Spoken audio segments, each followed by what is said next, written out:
Starting today, our exclusive conversation with the world's most successful hedge fund manager.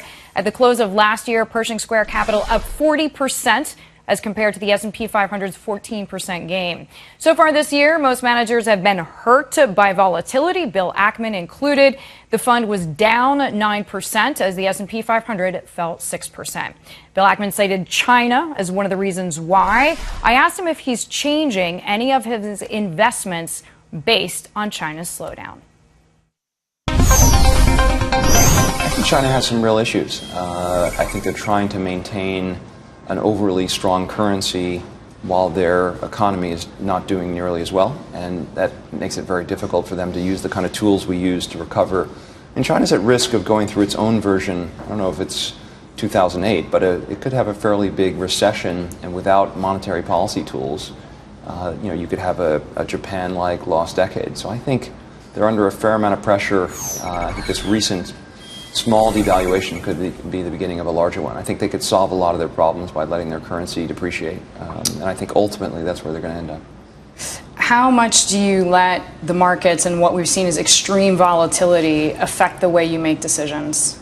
It has almost no impact unless something we own or something we want to buy becomes interesting because the price moved up and down. I mean, I think there's a huge amount of capital that's relatively short term. Obviously you talk about high frequency trading, but even just, general trading oriented capital, people trying to make money every day, every week, every month. And that kind of trend following money can cause fairly dramatic moves in markets in short periods of time. Speaking of China, Mondelez does have some exposure selling snacks. The idea is selling snacks to a growing middle class, and you are an investor in Mondelez. Sure. So does that make you rethink that position?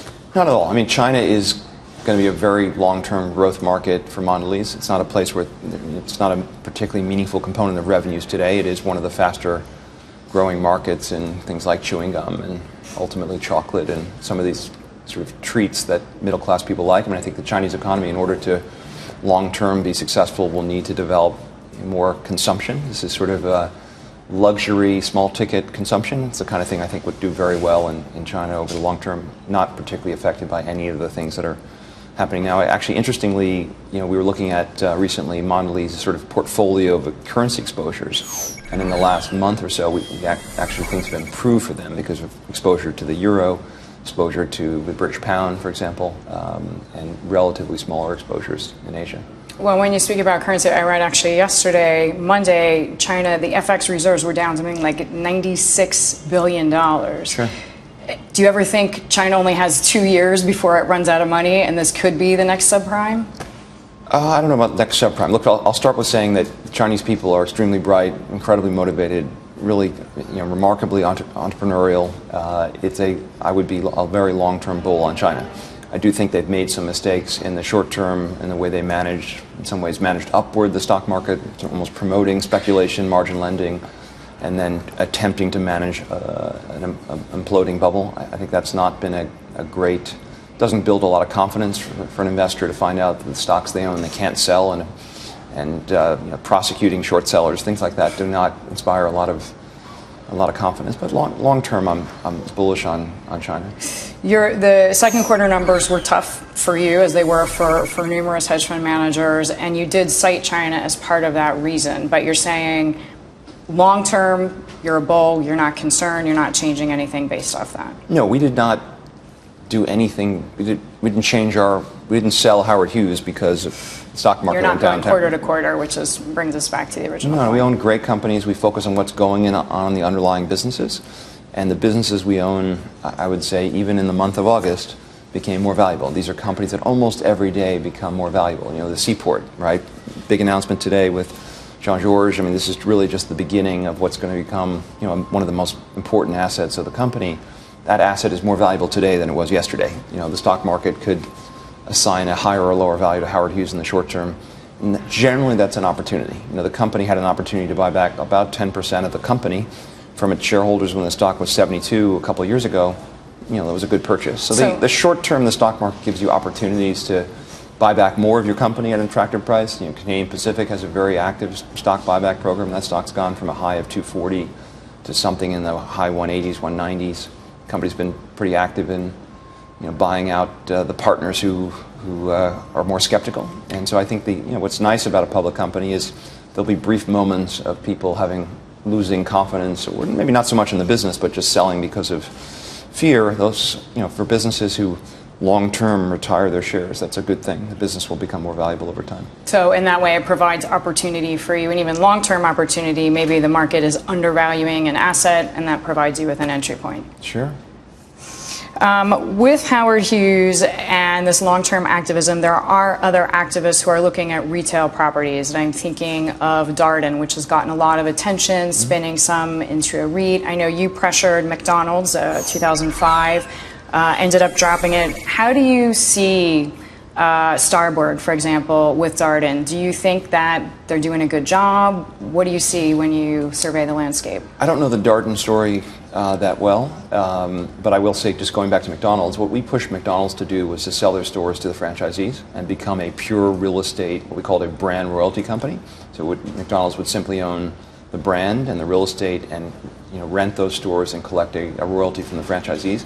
McDonald's took a couple of steps in that direction, and our goals were not purely financial, they were operational. Franchisees are much better operators of stores because you own 5 stores and you live in the community and it's your whole net worth. You work very differently in those stores than perhaps someone spending 6 months from the McDonald's parent company hoping to get to corporate after a stint in the stores. What's interesting is that Burger King, which was acquired by 3G, adopted our plan for McDonald's very explicitly. In fact, they called me when they bought the business and they said, "Look, Bill, we're going to take your McDonald's plan, but we're really going to implement it." And they've done a remarkable job turning around Burger King, which was really years and years and years of negative same-store sales. Now they're leading. I think with respect to Darden, the true test of a shareholder activist is not presenting an idea and convincing a company. It's ultimately, and I have a lot of respect for someone stepping in, buying a stake, becoming chairman of the board, and I wish them a lot of luck with the company. But it seems like, it's kind of small for us. I haven't focused on it closely, but focusing on, how hot the breadsticks are when they're brought to the table, or whatever their various initiatives are. It sounds like they're digging into the nitty-gritty of the company. Speaking of nitty-gritty, where do you stand on minimum wage? There have been numerous cities who have raised it. Obviously, there's been a populist outcry. Sure. Look, number one, I'm all in favor of people who are earning middle-class or minimum wage type wages making more money.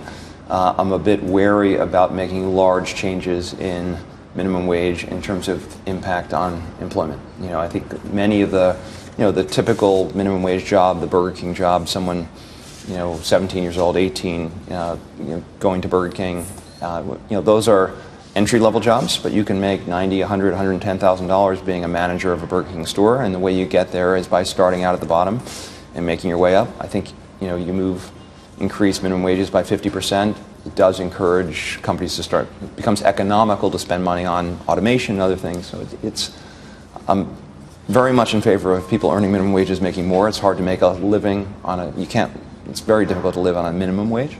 But if it's a point of entry and you work hard and you can go to become assistant store manager and store manager, it's an entry point into the marketplace. And so it's a complicated question. I don't know the precise answer. Well, especially in certain urban centers, it makes more sense than in others. You mentioned high-frequency trading. We spoke with Mark Cuban, who was very vocal, actually, and said this is causing a lot of volatility. It's actually causing it. It's not just exacerbating it. What is your position on that? I think it's too hard to know. I asked Brad Katsuyama at he knows. Okay. Volatility is the friend of the long-term investor and potentially the friend of a good short-term trader, but I don't know that many good short-term traders. Find out why Bill Ackman does not invest in most tech companies and why he is making a big bet on a famous part of New York.